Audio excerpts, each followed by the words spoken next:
SRW India வழங்கும் தொழில் முனைவோருக்கான நீர் சுத்திகரிப்பு மேலாண்மை மற்றும் மறுசுழற்சி தொடர்பான கண்காட்சி டிசம்பர் 20 முதல் 22 வரை.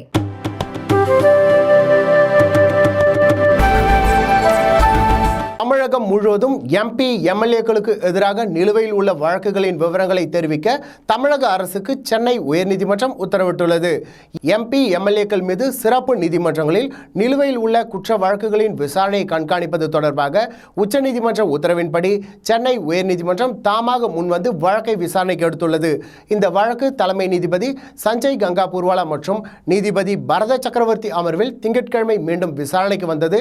அப்பொழுது தமிழகம் முழுவதும் MP MLAக்களுக்கு எதிராக நிலுவையில் உள்ள வழக்குகளின் விவரங்களையும் அந்த வழக்குகளின் விசாரணை நிலை குறித்தும் ஜனவரி 30ஆம் தேதிக்குள் அறிக்கை தாக்கல் செய்ய அரசுக்கு உத்தரவிட்ட நீதிபதிகள் விசாரணையை ஜனவரி 31ஆம் தேதிக்கு தள்ளி வைத்தனர். அரசின் அறிக்கையின் அடிப்படையில் MP MLAக்களுக்கு எதிரான வழக்குகளை விரைந்து முடிக்க ஏதுவாக உத்தரவுகள் பிறப்பிக்கப்படும் எனவும் நீதிபதிகள் தெரிவித்தனர்.